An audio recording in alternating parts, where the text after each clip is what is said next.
Bonjour à tous, bonjour à toutes, bienvenue sur Planète Futsal pour le sixième épisode déjà depuis la création.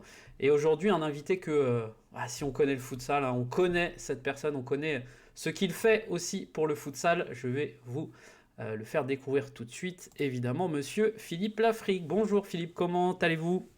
Bonjour Sylvain. Parfaitement, tout va très bien. Oui. Tranquillement. Heureux de vous retrouver, d'être l'invité de Planète Futsal, ça fait plaisir. Bon, très bien, merci beaucoup. Bon, bah rapidement, bah voilà, déjà la petite question de base un peu, est-ce que vous pouvez vous présenter rapidement, parce qu'il y a pas mal de choses à dire. Oh oui, on va être très rapide, hein. Philippe Lafrique, donc je suis membre du comité exécutif de la Fédé depuis 2017, en charge du développement du futsal donc dans mes missions. Mais je suis dans le football depuis très très longtemps et dans le futsal aussi, puisque je suis président du district de la Creuse depuis 1992. J'étais tout jeune à l'époque. Et puis à la fédération depuis très longtemps aussi, la commission futsal à peu près 7 ou 7 ans. Voilà, donc j'avais été sollicité à l'époque par notre regretté ami Michel Muffat qui m'avait demandé de le rejoindre. Donc voilà, ça fait déjà un certain parcours avec plein de choses, la vie dans les clubs, enfin bon. Le football, c'est un peu ma passion, faut bien l'avouer. D'accord, très bien. Vous avez joué un petit peu Non, allez. j'ai jamais joué. J'ai jamais joué. D'accord, ok. Ah oui, c'est une des particularités. Je me suis lancé dans la carrière de dirigeant à l'âge de 16 ans, dans Ah, le club de d'accord, ah Marseille. oui, d'accord, ok, très bien. Et justement, bah, quel est là un peu actuellement votre rôle pour que les gens comprennent un peu vos missions au quotidien, j'ai envie de dire? Disons qu'au niveau de la fédération, donc je suis à 100% à disposition de la fédération en tant que membre du comité exécutif. Et donc j'ai plusieurs missions. Il va y avoir bientôt la relation avec les districts, notamment, puisque je suis président de district.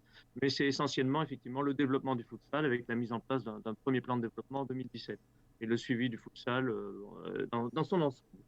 D'accord. Et rapidement, bon, vous l'avez un petit peu dit, mais comment on arrive aussi à atteindre un petit peu ce comité exécutif par votre parcours? Comment, parce que c'est un peu on va dire le Graal un peu au sein de la fédération. Oui, on peut dire que c'est le Graal. Il n'y a pas plus haut au sein de la fédération. Et effectivement, le comité exécutif, c'est l'organe le plus important de la fédération. C'est celui qui prend les décisions en fin de course. Comment on arrive, je ne sais pas, hein. Je pense peut-être que c'est une reconnaissance du travail qui a été accompli. Alors, on n'arrive pas là aussi simplement pour faire plaisir, hein. Croyez bien que le président Le Graët, il ne prend pas dans son équipe des gens qui sont là parce qu'il est content de les voir, hein. C'est parce qu'il veut des personnes qui sont efficaces et spécialisées dans certains domaines. Donc, effectivement, le président m'a demandé en 2017 de rejoindre sa liste, puisqu'il avait souhaité à l'époque que le futsal devienne un axe de développement important et qu'il cherchait donc un président de district pour mettre sur sa liste, et en plus avec des connaissances un petit peu de futsal. Voilà comment je suis arrivé à la fédération. Et puis, effectivement, après, on avance et je me suis retrouvé maintenant membre de la commission futsal et beach soccer de l'UEFA aussi, puisque jusqu'à présent, la France n'était pas représentée. Donc, je crois que c'est un tout. Voilà, c'est une évolution. D'accord. Bon, bah c'est bien, c'est complet. Et vous, comment vous avez découvert un peu le futsal, les premiers, je sais pas, les premiers matchs, les premiers rapports en tout cas avec ce sport? Donc, comme je le disais tout à l'heure, ça remonte à déjà pas mal d'années, hein, pas loin d'une vingtaine d'années, où j'avais pris l'habitude, à titre tout à fait personnel, d'aller voir les finales de Coupe nationale. Je me rappelle très bien une finale qui a eu lieu dans ma région, à Saint-Junien, dans la Haute-Vienne, et qui, là, j'étais invité, donc je suis allé. Et puis j'ai découvert, et ça m'a plu, voilà, tout simplement. Et après, Michel Mufajoli m'a demandé de le rejoindre à la commission, puisque j'étais assez présent sur les événements, je venais voir régulièrement. Voilà comment ça s'est enclenché à la base. D'accord. Et puis, on a invité l'équipe de France qui est venue jouer en Creuse. On a créé un championnat départemental depuis déjà longtemps. Donc voilà comment c'est parti.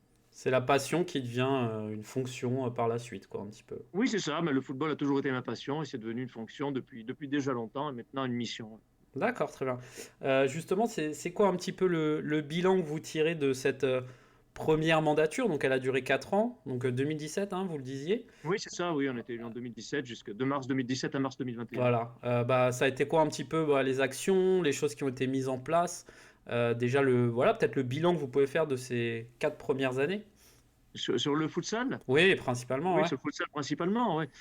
Déjà, la volonté du président, je vous l'ai dit, c'était de mettre en place un plan de développement pour que le futsal devienne un axe fort.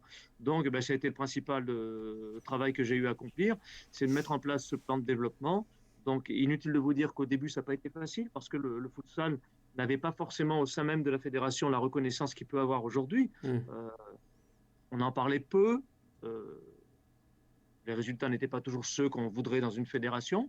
Puis il y a eu une conjonction d'éléments favorables. Il y a eu la qualification de l'équipe au championnat d'Europe. Il y a eu progressivement une implication de tous les services de la fédération. Et puis là aussi, il ne faut pas oublier que les districts et les ligues sont des éléments moteurs. Et la LFA les a bien mis à contribution sur le développement du futsal. Donc voilà le premier bilan, mais alors vraiment en quelques mots, plutôt positif. Je ne cache pas que je suis relativement optimiste, même si Mhm. je sais qu'il y a encore beaucoup de choses à faire. On a avancé en 4 ans, mais il ne faut pas s'arrêter en si bon chemin. Et je crois que on va être optimiste. On a encore beaucoup de choses à faire pour poursuivre. Très bien. Et justement, l'avenir, enfin j'ai envie de dire le présent, mais c'est déjà aussi l'avenir, cette deuxième mandature du coup, parce que vous avez été réélu enfin, avec Noël Le Graët, en tout cas dans son équipe, qu'est-ce que... On a déjà un petit peu réfléchi au plan de développement nouveau, des nouveaux axes. Dites-nous un petit peu ce qui est prévu. Oui, alors je ne peux pas vous en dire encore grand chose aujourd'hui, mais c'est vrai qu'on a déjà réfléchi, Steven, vous avez raison. La question est tout à fait logique. On a commencé à réfléchir puisque avant la fin du mandat, là, on avait réuni nos clubs de D1, Mhm. rappelez-vous. On a fait des ateliers avec les clubs de D1 qui avaient pour objectif justement de commencer à préparer le futur plan de développement, la version 2. Donc oui, on a eu 70 propositions qui ont été mises en place, proposées par les clubs de D1 et par tous les services de la fédération.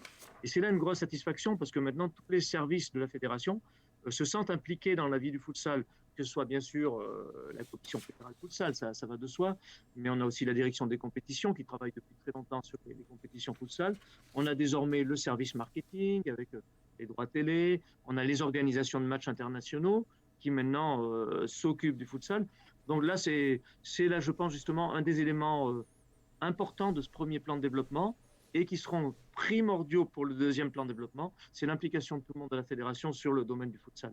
D'accord. Donc oui, en gros, c'est un peu l'idée bah, qu'on avait, c'est que voilà, la Fédé va continuer hein, de s'impliquer dans le futsal et de manière peut-être Ah oui, encore plus précise, j'ai envie de dire. Enfin, oui, voilà, c'est ça. Alors, effectivement, il avait fallu brosser un tableau un peu général pendant les 4 ans, même si c'est 4 ans, c'est peut-être long, mais c'est aussi très court. hmm, On a eu les 4 ans pour vraiment faire déjà un diagnostic. Quand je suis arrivé, il a fallu faire un diagnostic.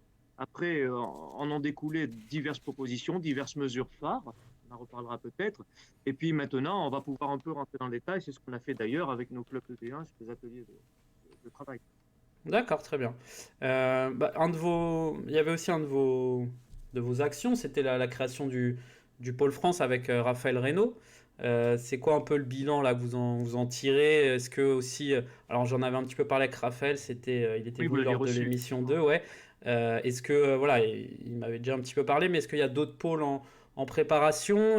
Comment vous voyez un peu avec le recul? Évidemment, c'est quelque chose de, je pense, très positif. Oui, alors oui, globalement, je pense que c'est positif. On va rester modeste, mais n'oublions pas quand même que c'est la seule, c'est le seul projet de ce type en Europe, Hmm. hein, puisque les autres fédérations n'ont jamais pris en charge la formation de leurs jeunes joueurs. Alors certains pays très avancés en futsal ont confié la formation, bien sûr, aux clubs. Je pense à l'Espagne, je pense au Portugal, mais beaucoup d'autres n'ont pas cette possibilité-là et n'ont pas eu les moyens de mettre en place un tel projet. Donc c'est déjà une grosse satisfaction. Grosse satisfaction aussi que le président Le Graët ait voulu d'emblée l'ouvrir, ce pôle, hein, puisqu'on l'a ouvert en septembre 2018. Nous, on pensait l'ouvrir en 2019 et il a bien pensé, il a bien compris que la formation serait, je pense, pour ça le français, l'élément déterminant. Hein. Donc, on ne va pas faire comme beaucoup, naturaliser des étrangers. Je crois qu'on va faire avec nos jeunes, avec nos joueurs. Donc, c'était un élément important. Donc, le bilan depuis septembre 2018, bon, il est plutôt positif. Hein. On Hmm. a formé des joueurs, les premiers sont sortis. Pas oublier, mais Raphaël a dû vous en parler longuement, qu'il y a eu ce double projet, hein, avec le sportif d'un côté, la spécialisation futsal, mais aussi euh, le scolaire. Ouais. Et là, on était très fiers en septembre de voir sortir les 5 premiers, dont 3 bacheliers avec 2 mentions très bien. Donc je crois que là aussi, ça ouvre des portes à ce futsal, comment dire, qui est un sport je pense, d'avenir, mais aussi un sport intéressant pour les jeunes et une ouverture des débouchés pour les jeunes. Ça, c'est important. Maintenant, effectivement, là où le bas peut blesser sur ce pôle, c'est qu'à la sortie justement des jeunes, comment les orienter? On le savait à l'origine quand on a créé le pôle, mais bon, si on voulait attendre d'avoir des débouchés systématiques à la sortie, bon, on n'aurait certainement pas avancé aussi vite. Donc maintenant, effectivement, la grosse préoccupation, c'est de savoir quels clubs peuvent accueillir nos jeunes à leur sortie du pôle, car ils n'ont que 18 ans. Mm. Hein, ils ne sont pas forcément encore tous compétitifs pour jouer au plus haut niveau de D1 ou D2, mais il n'empêche qu'il faut qu'on leur trouve des alternatives. Donc, ça va être là, sur ce début de mandat, le point d'achoppement sur lequel on va travailler au niveau du pôle. Mais en tout cas, le pôle, c'est une grosse satisfaction, je le redis. D'ailleurs, on vient de visiter de beaucoup de pays. Mm. On vient visiter notre pôle. Et puis, il y a eu des moyens qui ont été mis à disposition. Hein. On est parti en septembre 2018 avec 3 salariés. Maintenant, on a 10 intervenants rémunérés sur le pôle. On a toutes les familles liées au football de haut niveau qui sont là, hein, que ce soit les médicaux, les techniques bien sûr, la vidéo, etc. Donc on a quand même un staff important. Je crois qu'on s'est donné les moyens. Maintenant, il va falloir qu'on soit un peu patient, ce que je vous disais. Hein. C'est des jeunes qui n'ont que 18 ans à la sortie, donc il faut Mm. qu'on arrive à les mettre dans les meilleures conditions possibles en termes de formation. Je crois que c'est sur la bonne voie. D'accord, très bien. Et justement, au niveau de un petit peu aussi des licenciés de manière globale dans le monde du futsal, comment vous voyez un petit peu vous l'évolution avec les chiffres? Il y a peut-être aussi des choses qui vont être mises en place et des partenariats enfin Alors, voilà, oui. dans les mois à venir ou... Disons que l'objectif qu'on s'était fixé en termes de licenciés n'a pas forcément été atteint, mais comme on en parlait l'autre jour avec le président Graet, ça c'est pas un problème. Le problème c'est de voir qu'on progresse. Alors on a peut-être eu en 2017, quand on a découvert et qu'on a mis en place le plan de développement, on a peut-être eu des ambitions un peu élevées en termes de licenciés, Mhm. mais il ne faut pas oublier qu'on a un très gros vivier, euh, puisqu'il y a beaucoup de pratiquants en futsal. Alors la majorité ne pratique pas avec une licence futsal, vous le savez, hein, Oui. puisque dans les ligues et dans les districts, on peut jouer au futsal avec une licence libre. Alors, est-ce que c'est bien, est-ce que c'est pas bien? Là aussi, la question a été posée dans nos ateliers avec les clubs. Il y aura une évolution certainement dans le futur, mais je crois que le nombre de pratiquants, il est très important en termes fédéral, mais aussi en termes scolaires, hein, puisque vous savez que c'est la discipline phare à l'UNSS. Donc, quand on parlait de partenariat, je crois que une des choses qui n'a pas forcément fonctionné depuis la mise en place de notre plan de développement, c'est cette passerelle qu'on voulait mettre avec l'UNSS. Donc là, il va falloir qu'on s'attarde un peu plus largement sur le sujet en début de mandat. Tout à fait. Mais donc, oui, là, pour le moment, on était à 32 000 licenciés. Bon, le cap des 50 000 est envisageable, et voire mieux après. Mais c'est vraiment un cap à atteindre. Je pense qu'on a le potentiel. Donc là, c'est mes collègues des districts et des ligues qui doivent bosser à la base pour qu'effectivement on ait des compétitions qui permettent d'accueillir des licenciés parce que là encore, on n'a pas maillé le territoire Mhm. dans son entier. Il y a encore des districts où on ne pratique pas en compétition le futsal. Hein, je vous rappelle que sur les 90 districts, 60 ont un championnat senior. Donc ça veut dire que 30 n'en ont pas. Donc je pense qu'il faut qu'on ait vraiment des compétitions pour pouvoir avoir aussi des licenciés. Je pense qu'à partir du moment où on créera des compétitions partout, on arrivera à trouver des licenciés intéressés par le futsal. Mhm. Maintenant, la question ne se pose plus. Et est-ce qu'on peut rappeler aussi peut-être le nombre de licenciés futsal, vous le disiez, par rapport aussi comment dire, au nombre global de ce que ça représente par rapport à la Fédé, parce que faut aussi, voilà, on aime ce sport, mais c'est un développement, il faut être patient. C'est aussi, il faut se Oui, rendre compte de la évidemment. différence. Évidemment, Steven, si on prend le nombre de licenciés, je crois que 32 000 sur 2 millions 100 000, évidemment, le pourcentage est relativement faible. Et d'ailleurs, ce qui me fait dire que les moyens qu'on met en comparaison sont relativement importants. Ça, c'est Hmm. évident sur le développement du futsal. Pour 32 000 licenciés, on met quand même des sommes, on en parlera peut-être assez conséquentes. Donc, la preuve qu'on ne s'en tient pas uniquement au nombre actuel de licenciés, sinon on n'avancerait pas. Il faut Hmm. avoir des projets, et pour les projets, il faut avoir des moyens financiers. Donc, on ne se limite pas au nombre de licenciés, fort heureusement, à ce niveau-là. Mais c'est vrai que ça nous conditionne aussi de devoir avancer un peu en nombre. Je pense qu'il va falloir qu'on progresse.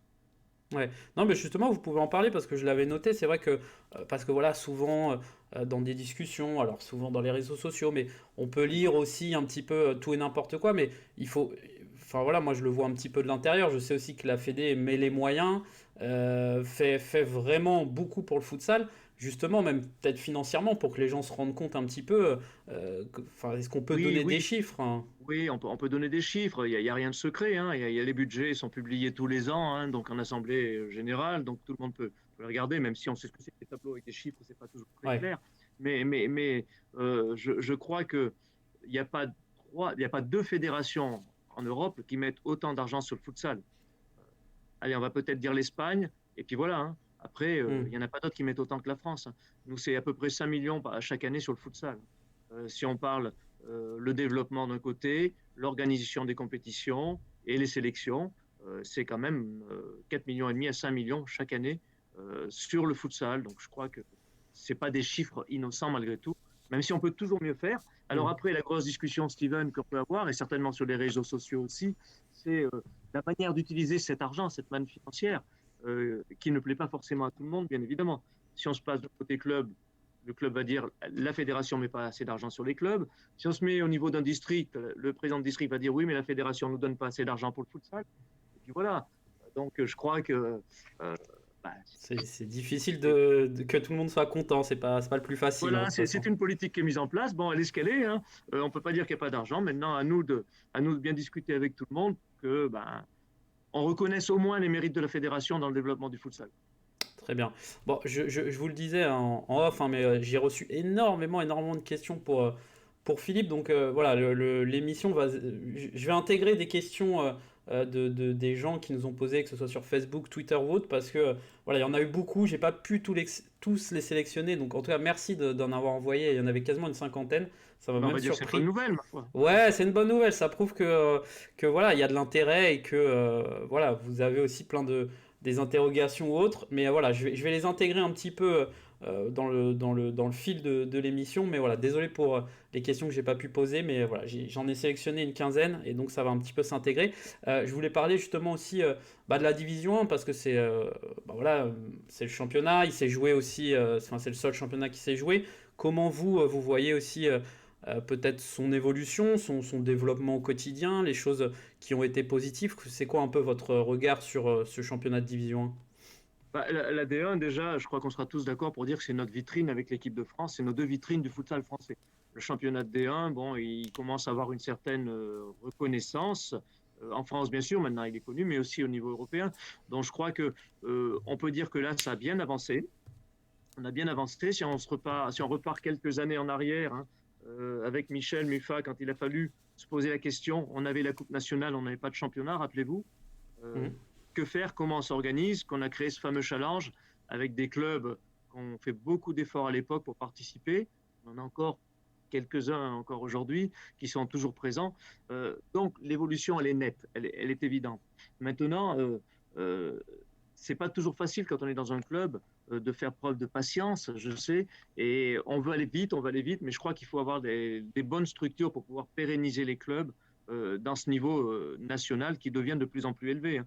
Donc je crois que si j'avais un message à faire passer, je crois que c'est un peu de patience, ne pas griller les étapes, aller progressivement. C'est ce qu'on fait d'ailleurs à la fédération. On nous reproche parfois que ça ne va pas assez vite, mais nous, ce qu'on veut, c'est des bases solides. Et Mhm. je crois que c'est pareil pour un club, qu'il soit D1 ou D2, il faut avoir des bases solides pour pouvoir pérenniser et à terme être là de manière pérenne, quoi. Donc je crois qu'il y a eu une progression, c'est évident, ça, et tout le monde s'en félicite, dans le niveau de jeu, dans la structuration de nos clubs, mais il y a encore beaucoup à faire à ce stade de la structuration. On essaye d'aider, nous, à la fédération. On a mis en place dans le plan de développement la licence club. Ouais. Alors, c'est un début. On sait, on en a souvent parlé avec les clubs. Ils ne sont pas satisfaits du montant de la licence club, par exemple. Eh ben, je pense qu'elle sera amenée à évoluer dans les années à venir parce que la structuration va progresser. Oui, oui. Avec aussi un autre aspect qui est celui de la DNCG, la direction de contrôle de gestion des clubs. Mhm. Vous savez que pour la première année maintenant, là, nos clubs sont soumis à la DNCG. Donc, je ne sais pas comment ça se passera en fin de saison. Mais toujours est-il que les clubs sont suivis de près, accompagnés. Ce n'est pas que pour sanctionner, loin de là, la DNCG. C'est aussi un moyen d'accompagner les clubs dans leur structuration. Donc là aussi, on va dire que on va essayer d'être confiant pour l'avenir. Je crois que nos clubs se structurent progressivement. Euh, je pense que quand on veut être dans une division nationale élite, la plus haute de la discipline, il faut être structuré. Ça, c'est maintenant, et de regarder tous les sports, c'est pareil, hein. Alors, avec le handicap que nous, on n'est pas professionnel en futsal encore, donc on demande beaucoup de choses à des clubs, à des dirigeants qui ne sont pas professionnels, et c'est là où il faut qu'on essaie de faire la part des choses, parce qu'on demande vraiment beaucoup, alors qu'ils Mhm. n'ont pas forcément les structures. À titre d'exemple, par exemple, justement, est-ce que chaque club ne devrait pas avoir un salarié administratif, justement, en termes de structuration, ce serait certainement un bon point. Hmm. Donc, ça sera là aussi, je pense, un des objectifs de la fédération dans les premiers mois du mandat. D'accord, oui. Je rebondis juste parce que voilà, du coup, je disais qu'il y avait des questions qui vont un peu suivre le fil de notre échange. Il y Oui, avait une question de Mathias Juvet sur Facebook qui disait c'est quoi aussi un peu justement le travail au quotidien de la DNCG du futsal? Et alors, il me demandait est-ce que parfois il y a des enquêtes ou en tout cas on regarde un petit peu comment certains joueurs peuvent être rémunérés. Voilà, c'est quoi un petit peu le travail de la DNCG? Parce que vous disiez ils sont pas là non plus que pour taper. Ils sont là aussi peut-être pour aider et accompagner. Donc expliquez-nous un petit peu pour ceux qui connaissent pas alors, peut-être. je ne suis pas un spécialiste DNCG, loin de là, hein, c'est pas ma spécialisation à la fédération, et d'autant plus que la DNCG, c'est quand même une commission assez particulière, qui est tenue, notamment les salariés sont tenus par secret professionnel. Donc, même en ce qui me concerne, je n'ai pas tous les éléments concernant les clubs auprès de la DNCG. D'accord. Simplement, la DNCG, elle est comme pour le football à 11, il y a des échéances en cours de saison, des documents à fournir par chaque club, qui concernent par exemple la masse salariale, par exemple le commissaire aux comptes, etc. Et la DNCG suit les clubs pour voir s'ils rentrent dans les clous à chaque étape de la saison, notamment sur la masse salariale. Et elle en découle après quelques décisions qui peuvent être l'encadrement de la masse salariale ou encore autrement euh, la rétrogradation en fin de saison. Donc, D'accord. mais c'est un accompagnement, il faut le voir aussi comme un accompagnement, bien évidemment. Vous savez, il y a plusieurs saisons que la DNCG suit nos clubs. C'était de manière tout à fait officieuse pour essayer de les mettre dans les clous.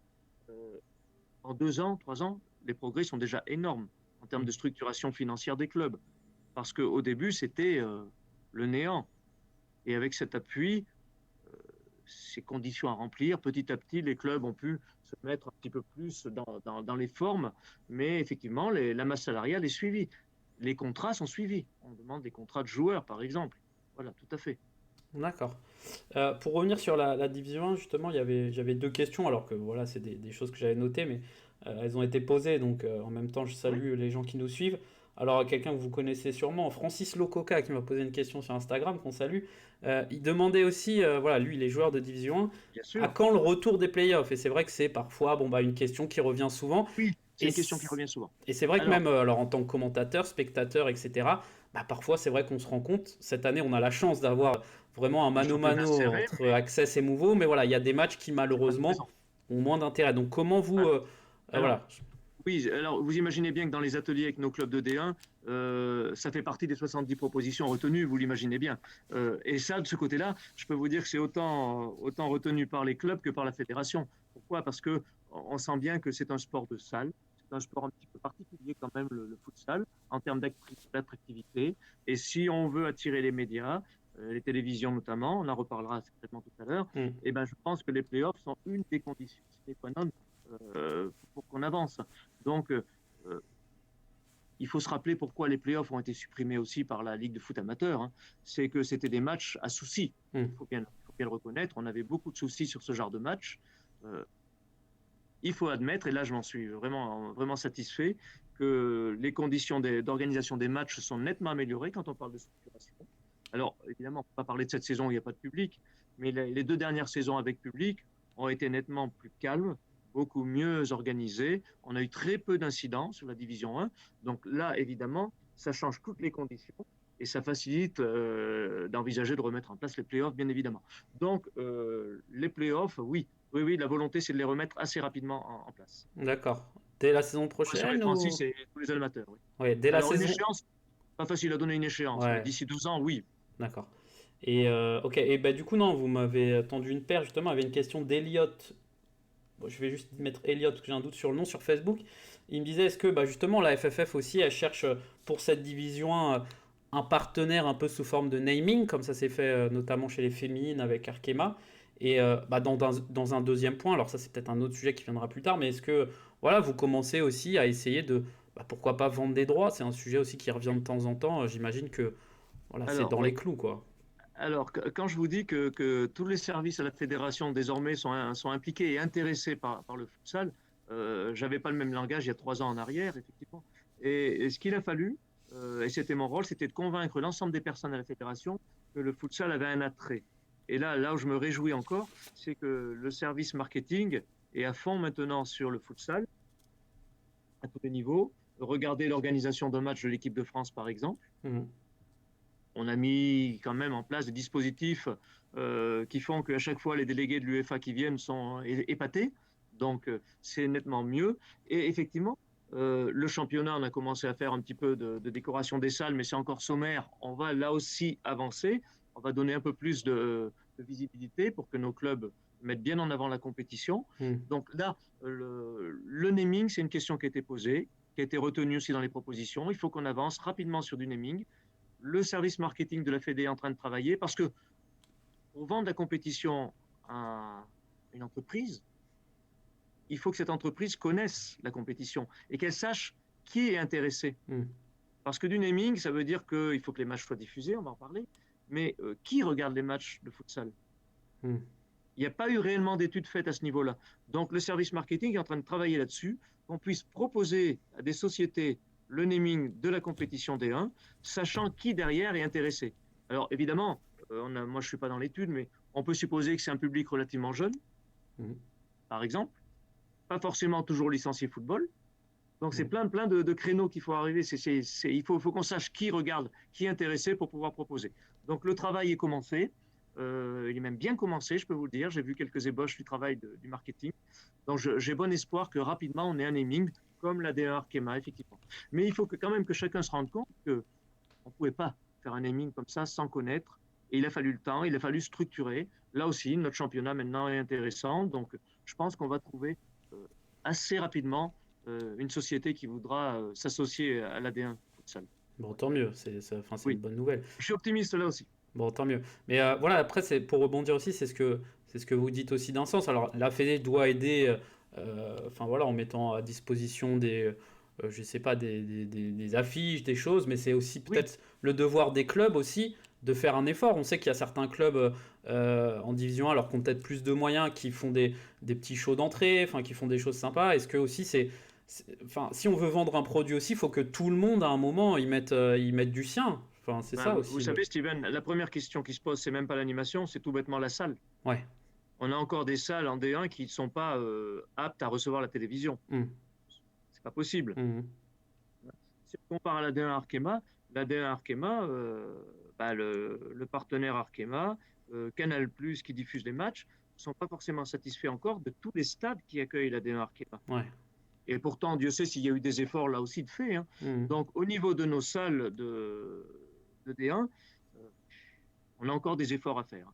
Alors, on en a quelques-unes qui sont en capacité actuellement de recevoir sans problème la télévision. On a quelques palais des sports. Hein. On a des Mhm. clubs qui ont bien joué le jeu. Je ne vais pas tous les citer, mais les Toulon, Toulouse, Nantes, par exemple. Il y en a peut-être d'autres. Maintenant, d'autres sont vraiment en retrait. Et bon, on sait qu'il y a quelques projets dans des municipalités de construction de salles, comme Aéroville, par exemple. On sait que d'autres clubs ont la capacité d'utiliser de temps en temps un palais des sports plus important si en amont on les avertit suffisamment tôt de la diffusion du match. Donc je pense que là aussi on va pouvoir avancer. Et effectivement, une fois qu'on aura la télé, parce que l'objectif là aussi du service concerné, c'est de vendre les droits de la D1 Futsal à une télévision. Hein. Donc là aussi, un appel d'offres va être fait sans tarder sur les télévisions. Un package va leur être proposé qui concernera le championnat de D1 avec un match par journée au moins, qui concernera l'équipe de France, tous les matchs de l'équipe de France, et qui concernera aussi, je pense, les phases finales de Coupe nationale. Donc c'est un package que le service est en train de présenter, les droits télé de Juliane, qui est en train de préparer pour que les diffuseurs télé soient sollicités en espérant. Alors, on ne va pas rêver, on sait très bien qu'au début, on ne va pas nous donner des millions d'euros pour Mhm. diffuser. Et si des gens nous le diffusent, parce que diffuser ces matchs-là, ça veut dire prendre en charge les frais de production. Ouais. Et les frais de production d'un match de D1 futsal pour FFF TV, c'est quand même pas rien. Donc, FFF TV travaille régulièrement, mais il faut effectivement qu'on franchisse le cap supérieur, tant en qualité qu'en quantité. Mais là, ça demande encore du boulot, mais je vous dis, le service des droits télé est en train de bien travailler sur le sujet, et je pense que d'ici quelques mois, on aura des avancées notables. D'accord, bon bah c'est bien, on note tout ça, c'est On a, cool. En tout oui, cas, ça fait plein de bonnes nouvelles. bah, ça Ah, fait des bonnes nouvelles. Alors, il faut rester mesuré, attention. Hein. oui, Mais j'ai parfois du mal à cacher mon enthousiasme pour la discipline. On va avancer, c'est clair. Ok, très bien. Et bah justement, on a parlé un petit peu de la D1, on peut parler aussi de la Division 2. Bon, voilà, malheureusement, c'est un championnat où il n'y a eu aucun match cette saison. Est-ce qu'il y a aussi une évolution, peut-être créer une poule unique, peut-être qu'est-ce qu'il y a des choses Alors qui peuvent oui, être envisagées aussi à ce sujet? oui, on en a parlé un petit peu. Bah, vous avez, bon, je pense que les connaisseurs de football auront suivi la campagne électorale du comité exécutif, hein, Mhm, et ceux qui ont suivi auront vu que sur le programme du président Le Graët, effectivement, on avait parlé d'un réaménagement des compétitions nationales dans leur ensemble, d'ailleurs, hein, tant en foot en 11 qu'en futsal ou en féminine. Et oui, je pense qu'on va arriver à un moment où il va falloir repenser les championnats nationaux futsal, effectivement. Peut-être s'orienter vers une D2 à poule unique avec en dessous des championnats interrégionaux, peut-être, oui. Ça va être réfléchi. Ça a été abordé aussi avec les clubs de D1, même s'ils ne sont pas directement concernés, mais on en a parlé. Donc là, il va y avoir une évolution dans les années à venir sur le format des compétitions, oui, qui concernera les playoffs, la remise des playoffs, mais peut-être aussi modification de la pyramide de nos compétitions. Avec aussi un objectif qui est euh, d'élargir un peu la pyramide à la base. mhm. C'est-à-dire que je pense qu'on a certains championnats régionaux qui devraient être un peu plus consistants. Ouais, d'accord. Bon, Ouais, j'imagine donc que là, c'est... il y aura des modifs envisagés, oui. D'accord, très bien. Je Il va rebondis. falloir donner, je pense, à la D2 une importance un peu plus conséquente, euh, peut-être alors avec une poule unique, c'est à discuter, mais aussi avec les moyens. La licence club sera instaurée aussi en D2 futsal au cours du mandat, c'est prévu, bien sûr. On va essayer de mettre en valeur ce championnat de D2, oui. D'accord. Bah, ça me permet de rebondir sur une question de Michael Torré que j'ai reçue la semaine dernière, que vous connaissez certainement, passionné de futsal.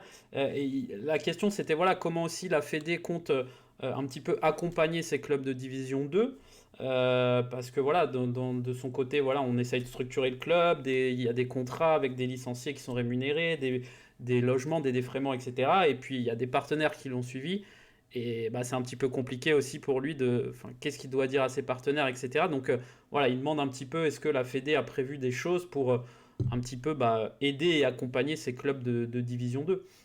Oui, bien sûr, à moyen terme, il va falloir qu'on mette en place la licence club dans les clubs de D2, effectivement. Il va falloir qu'on les accompagne mieux dans la gestion administrative des clubs. Là, je pense que pour des clubs de D2, les ligues régionales ont un rôle à jouer aussi, là. Donc là aussi, on va se rapprocher un peu de nos ligues. Moi, j'ai beaucoup de mal à comprendre qu'un club de D2 ou de D1 futsal soit pas la locomotive de sa ligue en termes Hmm. de compétition, en termes d'image. Alors, on a quelques clubs qui savent le faire, mais beaucoup ne savent pas. Beaucoup sont un peu à l'écart de leur ligue. Et là, je crois qu'on va avoir un travail à faire auprès de nos collègues présidents des districts et des ligues concernés pour mieux accompagner leur club, leur donner les moyens. Et puis, ben, le championnat des deux, bon, sous sa forme actuelle, il est difficile à promouvoir, c'est vrai, mais c'est quand même l'antichambre de la D1. Hmm. Et oui, on va y travailler aussi. D'ailleurs, on envisage une réunion des clubs de D2 systématique comme on peut le faire avec les clubs de D1. Oui, bien sûr. D'accord, très bien. Les associer un petit peu plus. Je pense qu'ils ont des idées à nous faire passer eux aussi. Bon, ça demande un peu de temps, mais on va le faire. Oui, on va les impliquer. Ok, très bien.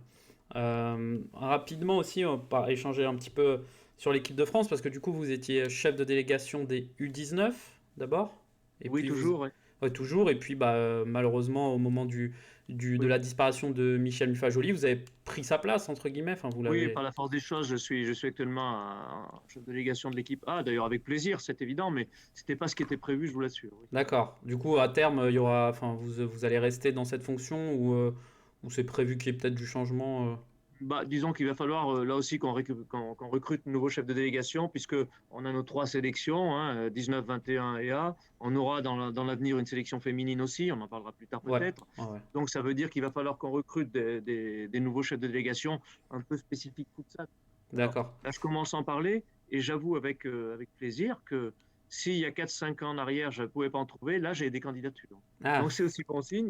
Ça veut dire que le futsal commence à avoir un certain attrait pour beaucoup de personnes du d'accord. football. Il Ouais. il y a des CV qui tombent, quoi, c'est ça. Il y a des CV qui peuvent tomber facilement maintenant pour les postes de chef de délégation. Moi, je crois que c'est un poste important, chef de délégation. On n'en parle jamais, c'est des gens très discrets qui sont à la tête des sélections nationales, mais ils jouent déjà le rôle d'ambassadeur du président. Ouais. Ils ont un rôle important à jouer en termes relationnels avec les fédérations adverses, Mhm. dans l'organisation des matchs, dans le relationnel, dans le protocole. Parce que vous savez bien qu'une équipe de France qui se déplace à l'étranger, souvent on a des contacts avec l'ambassade. diplomatique même. Mhm. On a les expatriés français qui sont là. Donc, c'est un rôle très, très important en termes de représentation du président et de connaissance des dossiers de la fédération aussi. Donc, on leur fait des formations maintenant, nos chefs de délégation. Ça a D'accord. été une de mes missions à la Fédé les coordonner un petit peu et c'est passionnant aussi. Ouais, j'imagine. Bon, Donc, justement, je voulais. donc, effectivement, chef de délégation futsal, on va être amené à en recruter d'ici peu. D'accord, mais enfin, justement, c'est des gens pour ce poste, ça c'est une question que je pose parce que j'en sais strictement rien. C'est des gens qui sont plutôt déjà implantés dans les clubs, dans les districts, enfin comment un peu. Oui, c'est des membres de la fédération déjà, Oui, à quelque niveau que ce soit. Voilà, c'est ça. On ne évidemment, va ouais. pas prendre des gens extérieurs. Il faut que ce soit des personnes qui sont à la fédération, soit dans un district, soit dans une ligue, une commission régionale, pourquoi pas. Voilà, c'est ça. D'accord, très bien. Bah, en tout cas, c'est vrai que enfin, pour avoir vu de l'intérieur la chance d'avoir pu commenter quelques matchs de l'équipe de France, on se rend pas compte, mais c'est aussi une organisation de fou, quoi. Enfin, moi, la première fois que c'était à Orléans, on s'est déplacé pour commenter sur la FFF TV. Enfin, les gens se rendent pas toujours compte, mais c'est vraiment beaucoup de travail dans l'ombre pour ce que vous disiez aussi, enfin, Oui, que tout soit mis en place et de la meilleure manière, quoi. c'est toute une équipe. Et là où on voit l'évolution, c'est que il y a 4 ans, on n'avait pas d'organisation de ce niveau-là. Je vous le disais tout à l'heure, les délégués de l'UEFA là sur la compétition européenne, sur le championnat d'Europe, les éliminatoires, ont été impressionnés par l'organisation à Carpentier, hein, Hmm. grâce à l'aide du club, grâce à tous les services de la fédération et grâce à nos match managers. Parce que maintenant, les match managers de la fédération, non seulement ils organisent les matchs de l'équipe A, de l'équipe féminine, des espoirs, mais ils organisent aussi maintenant les matchs de l'équipe de France foot. Donc là aussi, ça a donné une plus-value à nos matchs qui est considérable. Donc effectivement, c'est une grosse machine quand même. Ouais, ouais, on se On rend peut pas parler du compte. staff de l'équipe de France, c'est une bonne dizaine de personnes. Il y a tous les gens des autres services de la fédération qui travaillent autour. Et c'est très intéressant à vivre d'ailleurs. Ouais. Ouais. Bon, on est obligé un petit peu d'en parler quand même, mais comment bah, vous avez vécu cette non-qualification à l'Euro? Parce que c'est un peu aussi l'actualité. Alors, est-ce que c'est une déception? Est-ce que c'est un échec? Est-ce que Oui, ça fait partie de la vie aussi d'une équipe? bah, ça fait partie du sport déjà, hein. Oui. On n'est jamais sûr de se qualifier. Vous Non. savez, quand on a eu le tirage au sort, on était un petit peu, comment dire, un petit peu partagé. On se disait, oui, il y a pas. Bon, il y a la Russie, certes, mais après, c'est jouable. Mais on savait très bien ce qui allait nous attendre avec les Brésiliens naturalisés, hein. On Mm, n'est mm. on n'est pas né de la dernière pluie, donc on le savait. Alors, oui, on est éliminé, c'est le sport, c'est une déception, ça c'est clair. Déception. Un échec. Oh, j'ai lu des commentaires qui disaient que c'était pas forcément un échec, c'était peut-être un mal pour un bien. Donc, bah, écoutez, voilà, hein, on est éliminé, on le sait. On est vraiment triste de ne pas être aux Pays-Bas, hein, sachant qu'on avait postulé, nous, pour organiser ce championnat d'Europe 2022 Ouais. qui nous a été soufflé par les Pays-Bas. Bon, je ne vais pas revenir sur les raisons, mais là aussi, c'est un peu politique. On n'a pas eu l'aide qu'on escomptait de notre gouvernement, et ça, c'est dommage. C'est dommage. On n'a pas eu l'appui qui aurait sans doute suffi pour être retenu. Bon, ben, c'est comme ça. Euh, Assurément, on repostulera de toute façon, hein. Ouais. Il y aura d'autres compétitions à l'avenir. Donc là, la fédération se fera un honneur de repostuler à l'organisation de ce genre de compétition. Donc certes, c'est une déception. C'est sans doute un échec pour certains. Eh ben, écoutez, ça va être l'occasion de rebondir, clairement, hein. On va essayer de tirer profit de cet échec, et puis voilà. Mais c'est vrai que c'est une déception, on ne peut pas se le cacher, tant pour les joueurs, parce qu'ils quand même, ils s'investissent beaucoup. Oui, c'est eux C'est les pas facile. premiers déçus aussi. Enfin, on l'oublie Oui, bah, vous parfois, mais savez, euh, à la fin du match, le rôle du chef de délégation, c'est aussi parfois de sécher les larmes des joueurs. mm, Malheureusement, c'était le cas là. Les joueurs, ils ont pleuré. mm. Donc, ils sont investis à fond. L'équipe de France, c'est une partie de leur vie avec le club, hein, c'est leur passion. Donc, évidemment, c'est un échec pour eux. C'est aussi un échec pour le staff. Parce que reprocher en termes d'organisation On avait des professionnels dans le staff. Alors, évidemment, peut-être pas toujours les compétences qu'il faudrait à certains niveaux de futsal, mais on est en France, on n'est pas en Espagne, on n'est pas au Hmm. Portugal. Il faut être conscient parfois de nos limites. Moi, je tire un grand coup de chapeau, en tout cas, au staff. Franchement, ils ont fait le maximum. Et eux aussi, ils auraient mérité la récompense. Bon, bah, c'est comme ça, hein.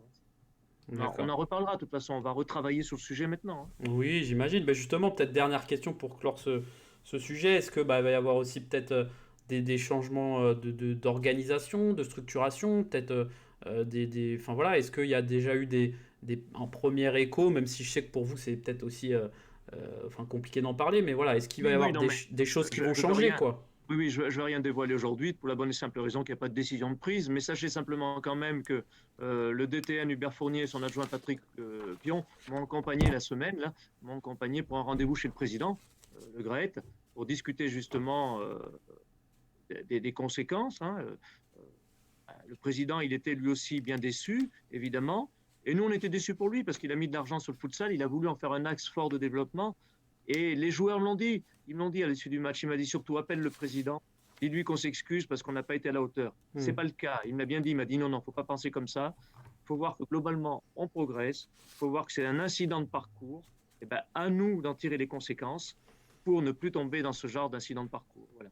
Donc, on a commencé à travailler. On a fait une réunion cette semaine pour envisager tous les scénarios possibles, effectivement, pour repartir d'un bon pied et relancer la qualification qui arrivera en septembre 2022.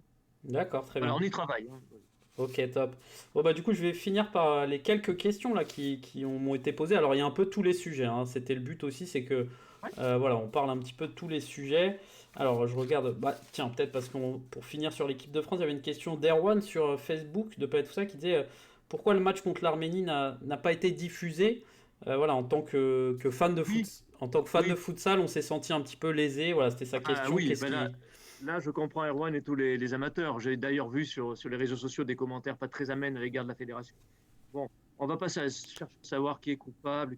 Moi, tout ce que je peux dire, c'est qu'effectivement, le match en Géorgie a été diffusé sur la chaîne Équipe. Ouais, La chaîne L'équipe avait prévu de diffuser le deuxième match dans l'hypothèse où il y aurait qualification en jeu. La défaite en Géorgie a fait que la chaîne L'équipe s'est décommandée, a dit bah, écoutez, il n'y a pas d'enjeu, donc on ne diffuse pas le match. Et il était après trop tard pour la fédération, qui n'avait peut-être pas anticipé, mais de remettre les moyens pour diffuser sur FFF TV. On a essayé, on a fait le maximum, mais c'était trop court. Bon, c'est comme ça. Hein. On partait en Géorgie en étant persuadé qu'on allait gagner, qu'on aurait un ouais, match qualificatif. Donc peut-être qu'on n'a pas anticipé. Est-ce la faute de nos services? Je ne sais pas. Moi, je ne cherche pas de coupable. Mais je rejoins Erwan. On a vraiment été très, très déçus. Moi, je peux vous dire qu'à titre personnel, 2 jours avant, j'essayais encore de trouver une solution. Hein, ouais. effectivement. Hein. Avec, imaginez Ludovic Bruno qui travaille au sein du staff de l'équipe de France, hein, qui est journaliste chargé des contenus. Il faisait aussi le maximum, lui, pour essayer de trouver une solution, hein, bien évidemment. Donc, c'est une déception, ça, c'est sûr. Et justement, il faut qu'on soit suffisamment structuré, nous aussi, pour qu'à l'avenir, ça n'arrive pas. Ça n'arrive pas. On sait que les chaînes sont intéressées désormais par l'équipe de France. Espérons qu'ils le seront bientôt par championnat. Mais on sait qu'ils ont trouvé quand même de l'intérêt dans ce produit-là. Pour eux, c'est un produit, il ne faut pas Mhm. se Ah cacher. bah oui, oui. Donc, à nous de faire que la prochaine fois, ça n'arrive pas. En tout cas, on a été vraiment, nous aussi, déçus, les premiers déçus. Savoir qu'il y avait 10 spectateurs dans la salle pour voir ce match-là, franchement, c'était navrant. Ouais, un petit peu triste de devoir suivre le live text de De l'UEFA.com. Bon. l'UEFA, oui. Encore heureux qu'ils étaient là, mais enfin, moi, je suis habitué à le suivre pour d'autres matchs des sélections nationales hein, qui ne sont pas télévisés, que ce soit les jeunes féminines ou les jeunes garçons. Bon, c'est vrai que c'est pas la même saveur. Hein. Ouais, j'imagine. Justement, là, vous parliez de les féminines. Il y avait une question de Krusty Batigol sur Twitter qui demandait bah, comment la FFF aussi va développer le futsal féminin, sous quel calendrier. Est-ce que, voilà, on avait parlé de la création d'un Oui. championnat à terme d'une équipe de France. Comment ça va un petit peu se structurer tout ça? Alors, effectivement, on avait abordé il y a déjà quelques mois la création d'une équipe de France féminine de futsal avec le président Le Graët, et qui, bon, est tout à fait favorable au foot féminin, vous l'imaginez. Mhm. Donc, pourquoi pas au futsal féminin. Mais il a pensé que ce n'était pas le bon moment pour la bonne et simple raison qu'on n'a pas de compétition. Ouais, Il a dit comment voulez-vous aligner une équipe de France alors que vous n'avez pas de compétition? Ce qui est un peu vrai, il faut bien le reconnaître. Hein. Donc, l'objectif, c'est effectivement d'avoir une équipe de France assez rapidement pour la bonne et simple raison qu'on arrive au deuxième championnat d'Europe. On n'est toujours pas inscrit. Donc, je ne vous cache pas qu'à la commission futsal de l'UEFA, je l'entends régulièrement, ça. Mhm. Quand la France, quand on organise la compétition, là, la dernière réunion, on parlait du championnat féminin à venir, et la France, où vous êtes. Donc, c'est évident qu'il va falloir. Donc, il faut qu'on passe par une compétition. Alors, on a dans les tiroirs, depuis quelques temps déjà, un peu trop même, on a notre challenge féminin dans les tiroirs. Mhm. Le challenge futsal féminin devra être lancé pour qu'après, on puisse avoir l'équipe de France. Donc, d'ici 2, 3 ans, ça sera parti, c'est sûr. On aura l'équipe de France. D'accord. Et le championnat, du coup, Le challenge avant, donc il faut qu'on aille vite. ouais, Alors avec le problème, c'est que la pandémie nous a pas arrangé parce qu'il aurait été lancé. Quoi. c'est clair. Ouais. Là, Ok. là c'est évident qu'on compte beaucoup sur les ligues parce que les équipes, elles sont dans les ligues. Il ne faut pas oublier qu'on a quelques ligues, que ce soit Paris, que ce soit les Hauts-de-France ou 2 ou 3 autres ligues, qui ont déjà des championnats féminins. Hmm. même quelques districts. On a une quinzaine de districts en championnat féminin. Hmm. Donc, c'est ces équipes-là qui vont participer à des compétitions départementales puis régionales et à la fin, les meilleurs, un championnat, un challenge national. Donc, là aussi, je compte beaucoup sur le travail de mes collègues présidents de district et ligue pour qu'on arrive à dynamiser le futsal féminin. Bon, on va y arriver, mais je suis un peu d'accord avec votre correspondant. Ça traîne un petit peu, oui. D'accord, très bien. Oh, merci de cette franchise en tout cas. Ah, Et une question, alors c'était Théo sur Twitter et Mathias sur Facebook, c'était à peu près la même question. Est-ce qu'une refonte de certains règlements appliqués au futsal, mais issus d'une traduction pardon, de règlements de foot est prévue? Donc alors c'est les mutations, les licences, voilà, en gros ces choses-là. Est-ce que c'est quelque chose qui est envisagé par la fédération? oui, oui, pour la bonne et simple raison qu'on avait déjà été alerté par les clubs de la Laura Foot, hein, la Ligue d'Auvergne-Rhône-Alpes Foot. Les clubs de futsal sont montés au créneau il y a quelques temps. Ils sont encore en train de le faire d'ailleurs. Je vais communiquer au président de la Ligue, Pascal Parent, mon collègue, quelques éléments de réponse incessamment Très bien. pour pouvoir apporter des réponses. C'est essentiellement des questions réglementaires, effectivement, sur le nombre de mutés, sur la double licence, sur choses comme ça. Donc, ben, là aussi, on ne peut pas en vouloir à nos prédécesseurs qui ont mis des règlements en place il y a quelques années. Sauf que maintenant, charge à nous de nous adapter à l'évolution du futsal. Ça, c'est une réalité. Donc, je pense qu'effectivement, vos correspondants euh, ont raison sur certains points. On a des règlements qui sont plus adaptés au futsal, donc il faut qu'on les fasse évoluer. Ça, j'en ai D'accord. parlé au président Le Gret aussi. On va travailler rapidement là-dessus. Dans les 70 propositions des clubs de D1, il y a plein de thèmes qui concernent l'aspect réglementaire qui vont évoluer vite. Oui. D'accord, très bien. Je ne rentre Euh, pas dans le détail, mais il y en a. Hein. Quand on parle des mutations, quand on parle des licences, c'est tout à fait ça. Enfin, ça, à la limite, je l'avais noté, mais quand est-ce que justement ce groupe de travail qui a du coup présenté pas mal de propositions, quand est-ce qu'elles pourront être, je sais pas, Ouais. rendues publiques ou... Oui, alors ces propositions-là ont été synthétisées, je vous dis, on en a ressorti 70 propositions D'accord. par la LFA, hein, par la cellule qui s'occupe du développement futsal, hein, nos collègues. Donc, moi, j'ai travaillé avec eux. On a sorti 70 propositions qui ont été présentées par Jean-Pierre Sabani et Sébastien Pessoa de la LFA Hmm. lors du bureau exécutif de la LFA.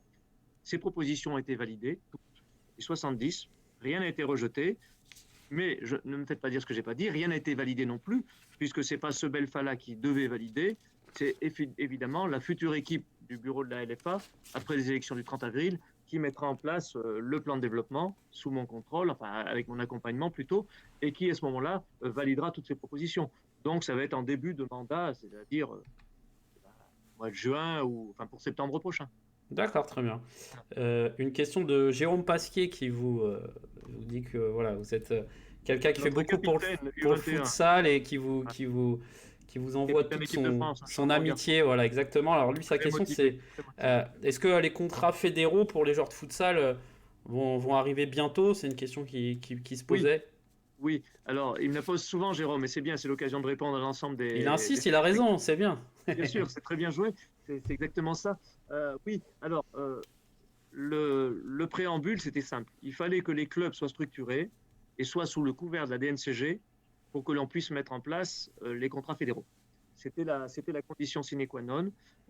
Comme on l'a fait dans le football féminin il y a quelques années, il fallait que les clubs soient structurés. Donc là, la DNCG ayant cette année passé l'ensemble et accompagné l'ensemble des clubs, alors, on sait que certains auront peut-être des difficultés, mais toujours est-il que le contrat fédéral va pouvoir être mis en place, oui, puisque les clubs qui auront l'aval de la DNCG pourront les utiliser. Donc, alors, si tout se passe bien en septembre prochain, sinon en septembre de l'année suivante, ça sera mis en place. Très bien. On peut peut-être juste rappeler ce que c'est pour ceux, Fédéral, oui. oui, pour ceux qui savent pas, peut-être qui Oui, nous alors, regardent. oui, sommairement, tout simplement, il faut rappeler que le futsal en France n'est pas professionnel. Ouais. Donc, nos joueurs ne peuvent pas signer de contrat professionnel, effectivement, en tant que joueurs de futsal. Donc, comme au niveau des féminines à un moment. Donc, ça veut dire que la mise en place de ce contrat fédéral donnerait une sécurisation aux joueurs. Ils auraient possibilité de signer un contrat qui serait reconnu par la fédération. Actuellement, il existe déjà un type de contrat, c'est le contrat de la loi Braillard, qui permet à un joueur et un club de contracter, mais ce n'est pas dans le giron fédéral. Mais c'est déjà une possibilité.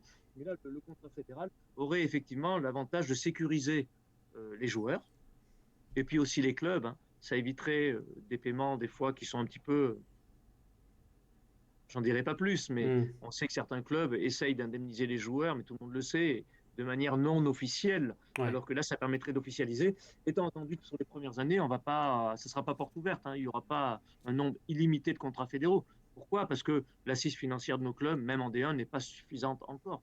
Mais il n'empêche que si on arrive à en mettre 4 ou 5 en place par saison, avec un autre intérêt pour les clubs, c'est que ces joueurs sous contrat fédéral ne sont pas mutation. Ouais. Là, évidemment, quand on est côté club, on y voit là aussi un intérêt. Euh, mais là aussi, il faudra que tout le monde soit responsable, hein, parce que ça ne servira à rien de prendre des contrats fédéraux avec des joueurs brésiliens, je pense que, et de changer son équipe de tout au tout d'une année sur l'autre. Je Hmm. crois qu'il va falloir appeler un peu à la raison et surtout à la stabilité dans les clubs. Mais ce sera un moyen supplémentaire de développement, j'en suis persuadé. Donc, Ok. allez, on va dire échéance septembre de cette année ou de l'année prochaine au plus tard. Bon, voilà Jérôme, tu as ta réponse. Question de Thomas Dartas, j'arrive même presque pas à me lire, n'importe quoi. Thomas, en tout cas, est-ce que des plans d'investissement vont être mis en place pour la construction de gymnases permettant aux clubs de futsal d'exercer leur activité? Alors lui, c'est un peu personnel sa question, mais ça englobe, je pense, Non, non, de mais c'est bien. manière générale. Il expliquait, voilà, il est de Bordeaux et il a contacté 60 mairies pour obtenir un créneau. Et il a eu une seule réponse, un mardi soir à 22 heures. Donc Ouais. voilà, je sais que c'est dans les plans aussi un petit peu, donc peut-être que vous pouvez nous Oui. en dire un peu plus. Alors, dans le premier plan de développement qu'on a mis en place, vous savez qu'il y avait ces fameuses surfaces extérieures. Hmm. Alors, là aussi, on pourra en faire un grand débat. Pour certains, ça ne vaut pas le coup. Pour certains, c'est pas utilisable. Bon, moi, je pense que si on regarde un peu le côté positif, c'est pas mal. Pourquoi? Parce que ces surfaces de jeu extérieures, de futsal, peuvent être couvertes. Et une surface couverte, voire fermée sur deux ou trois côtés, faut bien avouer que le coût, il est quand même nettement moindre qu'un gymnase. Hmm. Aujourd'hui, pour qu'une mairie investisse et construise un gymnase, quand bien même elle aurait une aide de 20, 30 ou 40 000 euros de la fédération sur ce qu'on appelle le FAFA, le Fonds d'aide au football amateur, ça ne suffira pas. Hmm. Une commune actuellement a d'autres soucis que de construire un gymnase, Ouais. hormis les grosses collectivités qui ont plus de moyens. Donc là, je crois que de ce côté-là, malheureusement, je ne veux pas rassurer votre correspondant, mais je ne vois pas comment des communes pourraient se lancer dans des plans de construction de gymnase actuellement, hormis, je le dis, les grosses collectivités. Donc, c'est peut-être un biais, effectivement, leur aider à acheter des surfaces extérieures et leur aider à les couvrir, à les éclairer. On a quelques cas maintenant, là, en France. Euh, ouais, c'est 10 fois moins cher qu'un gymnase, quoi. Ouais, j'imagine. Je Hein, connais, donc, enfin, je suis ouais, ouais. en banlieue, il y a pas mal de terrains comme ça, mais couverts, j'avoue que je connaissais pas et ça doit être, enfin, ça Ben, doit ça être. va se lancer, je pense que ça va se lancer parce que les communes y voient l'intérêt, là, Bah oui, effectivement. oui. Parce qu'effectivement, si c'est pas couvert, en cas de mauvais temps, c'est un peu glissant, on ne peut pas jouer. Hmm. Donc, je pense que les collectivités vont être prêtes à faire des efforts de ce genre-là. Donc là aussi, charge à nous, fédérations, à nos commissions régionales notamment, dans les ligues et dans les districts, de peut-être de mieux connaître ce produit-là et d'arriver à le présenter aux collectivités. Ouais. Mais bon, moi sur Bordeaux, je suis prêt, c'est ma ligue, je suis prêt à aller voir là-bas, pas de problème. Avec le correspondant, là, je ne sais plus comment vous l'avez appelé, Thomas. Thomas. Voilà, c'est ça. On est prêt, si, avec la Ligue de Nouvelle-Aquitaine, Hmm. à prendre des contacts, à se rapprocher des collectivités et à leur présenter ce produit-là qui pourrait peut-être les intéresser. Très Ouais, ouais. bien. Bon, bah voilà, Oui, hein, on peut Thomas, échanger après avec cette personne. ça marche. Bah voilà, Thomas, le message est passé. Encore deux petites questions. Bon, des questions ouais, allez, qui peuvent fâcher un petit peu, mais il y a Rida Tiadi qui me demandait sur Facebook qu'avez-vous pensé lorsqu'il y a 2 ans, le district du Rhône qui a permis à la section de l'OL Futsal de sauter 3 divisions en district. Alors il me dit, ouais, c'est sa question, hein, pourquoi la FFF n'a pas réagi? Est-ce que c'est un procédé qui va devenir la norme pour ces clubs pro? Et puis cette question peut aussi être un préambule pour vous parliez aussi un petit peu de ces clubs pro, parce que c'est vrai que c'est un sujet qui revient sur la table assez souvent, quelque chose que vous voyez, Oui. j'imagine, enfin, voilà, de bonnes choses. Mais en tout cas, voilà, sa question c'était qu'est-ce qui s'est passé un petit peu pour. Oui. Alors, je ne suis pas sûr que ce soit 3 divisions, je dirais peut-être que 2. Moi. Enfin bon, Ouais, parlons d'un principe. Parlons d'un principe. Jusqu'à preuve du contraire, la fédération laisse quand même une autonomie à ses ligues régionales et ses districts pour gérer leurs propres compétitions, qu'elles soient d'accord. départementales ou régionales. Donc, euh, il n'aurait pas été forcément bien vu que la fédération s'immisce dans ce genre de dossier-là, euh, pour la bonne et simple raison qu'on n'a pas eu de contestation qui soit arrivée à la fédération à ce niveau-là. Hmm. Donc, il n'y a pas eu d'appel, il n'y a pas eu de recours. Hein. Bon, il y a quand même des textes à respecter. C'est pas interdit dans le fond. Alors, est-ce que c'est une bonne chose ou une mauvaise chose? Ça, je laisse chacun en juger. Euh, bon. Nous, tout ce que je peux vous dire au niveau de la fédération, c'est qu'on attend l'arrivée des clubs pro dans le futsal. Pourquoi? Parce qu'ils vont nous aider à franchir un cap. Mais attention, là aussi, il va falloir être mesuré. Il ne s'agit pas qu'on n'ait plus que des clubs pro après dans le championnat de futsal dans 2 ans. Ce n'est pas le but. Sachant qu'on a des clubs qui sont présents actuels, qui ont fait des gros efforts depuis de nombreuses années et qui ont encore leur place dans ce championnat. Ouais. Mais peut-être que 2 ou 3 clubs pro, bon, en D2, pour commencer par la D2, donc, hein, il va déjà falloir que ces clubs-là sortent du niveau régional, ce qu'a réussi à faire la CIE Ajaccio d'ailleurs. Et tout le monde s'en réjouit, parce que, ben, évidemment, on me disait encore, on est allé l'autre jour à la CIE Ajaccio, pas moi, mais des collègues sont allés, enfin, des gens du futsal, ben, ils ont dit l'organisation, elle est top, quoi. Il y a une structure professionnelle ben, qui se met un peu à disposition du futsal, de la section futsal du club, et automatiquement, en termes de structuration, c'est mieux. Donc je crois qu'il va falloir qu'on en ait quelques-uns qui viennent. Alors, pour rien vous cacher, l'OL est intéressée tout à fait, ça, votre correspondant le dit, puisqu'elle est en R2 en championnat, je crois, hein, elle va jouer le R2 cette année. Elle a pour objectif, la section OL, d'accéder au niveau national, des deux. On a Strasbourg, qui est très intéressé. On a déjà eu Ajaccio, je l'ai dit, on a eu Dunkerque, on a Brest, on en a d'autres qui sont dans le futsal. J'avais tenté de prendre des contacts avec la Ligue professionnelle, l'LFP, là, sur le précédent mandat. Ouais. J'avais pas eu beaucoup d'écoute. Bon, ben, j'espère que le nouveau président et ses services seront un petit peu plus à l'écoute là, au niveau du futsal, même si, bien évidemment, pour la LFP, c'est loin d'être une priorité, je le conçois. Hein. Mais je pense qu'on a quelque chose à faire avec les centres de formation aussi. Pour vous, c'est vraiment quelque chose qui, mais comme vous le dites, hein, avec un mix peut-être, ou deux ou trois clubs, mais voilà, c'est quelque chose qui obligatoirement va arriver. Enfin, Oui, et puis n'oublions pas que le futsal, c'est quand même une discipline qui peut intéresser des jeunes joueurs dans les centres de formation et qui malheureusement se retrouveront barrés ouais, pour arriver au haut niveau du football. Donc il y a peut-être des pistes et je pense que certains clubs seraient intéressés justement pour pouvoir, recentrer leurs jeunes qui ne retiennent pas en professionnel. Je pense qu'ils seraient intéressés d'avoir une section futsal de bon niveau. Donc ce sera peut-être aussi là une motivation pour ces clubs-là. ouais, clairement. Et puis peut-être aussi un travail de la part de la Fédé pour, enfin voilà, essayer de trouver des choses pour que ces joueurs-là puissent, enfin, et puis c'est même de manière globale, hein, c'est vrai qu'on on aime le foot ou qu'on veut faire une carrière, quand on n'y arrive pas, en fait, on se dit bah le foot c'est fini, alors que le futsal, il y a plein d'exemples.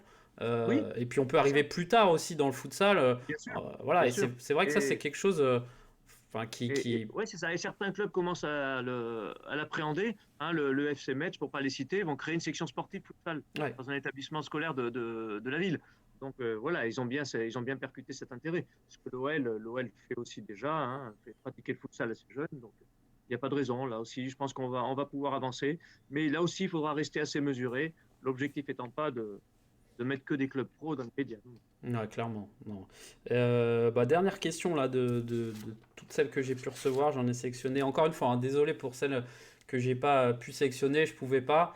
Voilà, je sais que Espérons qu'on aura malgré tout répondu, même si vous n'avez pas cité la oui, question. voilà. Et puis oui, parce qu'il y a eu des questions que j'ai pas citées où il y a eu des réponses aussi. Ouais. Là, une dernière petite question, c'était Falcao Futsal Casa sur Facebook qui me demandait est-ce que le COMEX a-t-il en projet de constituer une LFA spécifique au futsal, une commission dédiée exclusivement au futsal? Est-ce que voilà.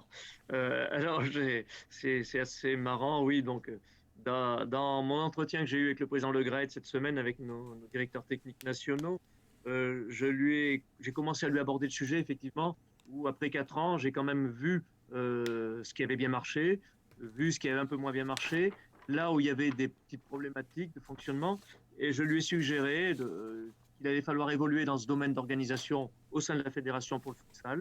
Alors, je ne vous dis pas qu'on va créer une LFA futsal, je ne sais pas encore comment ça se passe. Mais j'ai dit au président que j'allais lui faire des propositions dans quelques temps pour effectivement essayer d'améliorer un peu le fonctionnement. Voilà. De travailler autrement, en tout cas au bénéfice du futsal de la fédération. Je pense que c'est là aussi, c'est incontournable. Hein. Ça va suivre l'évolution. On veut avancer, nos clubs avancent, donc je pense que nous aussi, on va devoir travailler peut-être un peu autrement. Donc alors oui, c'est dans les tiroirs, je peux rassurer Falcao. D'accord, bon bah c'est bien. Bon, en tout cas, voilà, on a vu que dans toutes les questions, déjà, vous avez beaucoup de travail, ça c'est positif. Ah ben oui, Et, ça au moins, j'espère que ça va ressortir. C'est un des messages à faire ah passer. bah là, ça se voit. Enfin non, mais on se rend compte aussi que voilà, et c'est sûr qu'il y a tellement de choses aussi, et c'est enfin, c'est ce qui est bien dans notre sport, c'est qu'on on est à un moment où voilà, enfin, ça continue. Il faut pas oublier tout ce qui a été fait, mais on continue de se développer. Il y a tellement de choses aussi à faire. Bah voilà, parfois aussi ça prend peut-être un peu plus de temps qu'on aimerait, mais c'est vous, Oui, enfin vous le prouvez en fait qu'on peut pas faire ça en un claquement de doigts, quoi. non, c'est évident, c'est bien. Et puis, il faut pas oublier, il y a toujours l'aspect financier derrière, hein. Ouais. Et la Fédération française de football a beau être riche, la Fédération française de football, elle a énormément de projets. Hmm. Elle a énormément de projets à développer, hein. Au sein de Célix et District, on a plein d'actions à mener. Et effectivement, on n'a jamais assez d'argent, hein. Donc, c'est toujours des choix stratégiques, des choix politiques, des luttes d'influence, entre guillemets. Donc, à chacun de jouer son rôle et son jeu euh, pour, euh, pour avoir le maximum de moyens. Donc, bon, je crois qu'il faut arriver à être patient et c'est pas facile, je le conçois. Mais en tout cas, moi je tiens à dire quand même qu'il y a beaucoup de gens à la fédération qui s'intéressent au futsal. Euh, on est bien entouré, on a un bon groupe. Alors évidemment, bah, on a été réélu, on est là pour, donc on va continuer, hein. Maintenant, Ok. Bah justement, ouais, peut-être. Qu'est-ce que déjà vous, j'aime bien poser cette question. Qu'est-ce qu'on peut vous souhaiter là sur les mois à venir et aussi voilà peut-être un message bah, aux fans de futsal, à ceux qui aiment aussi ce sport comme vous, hein, comme nous, sur voilà le travail de la Fédé qui est bah, quotidien et qui va continuer. le message, Steven, je crois que c'est que le futsal, c'est comme le football, hein. C'est un jeu d'équipe. Donc je pense qu'il conviendrait qu'on travaille tous dans le même sens, même si c'est pas toujours facile, que chacun, bah, disons que chacun comprenne qu'il n'est pas tout seul, hein, que c'est un travail d'équipe et que ben, si on unit nos forces, il n'y a pas de raison, on saura se faire entendre et on saura avancer. Mais je crois qu'il faut qu'on ait en interne qu'on donne une bonne image du futsal. Et c'est vrai que ça a été mon regret certaines fois, c'est que certains n'ont pas tout fait pour donner une bonne image. Bon, et des fois, les enjeux personnels l'emportent. Et n'oublions jamais que c'est un sport collectif, le futsal. C'est un sport qui est tellement beau et qui a tellement de qualité que si on travaille tous dans le même sens, ouais. Mais ça, c'est le message, hein. On travaille tous dans le même sens. Ouais, bon, c'était un petit peu le message aussi de Mickaël la semaine dernière, enfin, voilà, Ouais. d'une manière différente, mais que voilà, il faut avancer dans le même sens et que si l'un dit bleu, l'autre dit rouge, bah, à un moment ça bloquera et puis voilà. Et je pense que si on discute, par contre, on arrivera à trouver une couleur intermédiaire. Voilà, très bien. Bah écoutez, merci Un beaucoup. arc-en-ciel, le futsal. C'est vrai, ouais, beaucoup de choses. Bon, en tout cas, merci beaucoup Philippe d'avoir répondu avec honnêteté à ces questions. Plein de bonnes choses voilà, dans cette interview, plutôt plein de bonnes nouvelles aussi. J'espère que... Oui, alors l'avenir n'est pas forcément radieux à 100%, mais soyons optimistes, oui, oui, franchement. Ok, tant mieux. Voilà, alors j'espère que j'aurais pu... Enfin, Philippe surtout aura pu répondre à toutes les questions que vous posiez. Et voilà, en tout cas, merci beaucoup d'avoir accepté cette invitation. Merci Et Steven pour l'invitation, puis surtout pour l'initiative. Ouais, c'est bien, bah, tant mieux, c'est c'est cool aussi, encourageant. ça permet voilà, de donner la parole aussi, de mieux comprendre parfois certaines choses, et puis voilà, de participer au développement d'une Ah petite ouais, on n'est pas manière, mais tous du même côté de la barrière, mais on a tous un rôle à jouer, ça c'est clair. exactement. Bah, merci beaucoup Philippe, plein de Merci bonnes Steven. choses, plein de travail du coup, parce que je sais qu'il y en a. Ouais. Et voilà, et puis on se dit à bientôt, et puis merci à ceux qui ont suivi cet épisode. N'hésitez pas à vous abonner sur YouTube, parce qu'en fait ça débloque des choses au fur et à mesure qu'on a un nombre d'abonnés, etc. Donc voilà, faites-le si vous aimez bien mon travail. Merci beaucoup Philippe, à très Merci vite, Steven. et bonne journée à vous. Allez, au Plaisir. revoir. Merci.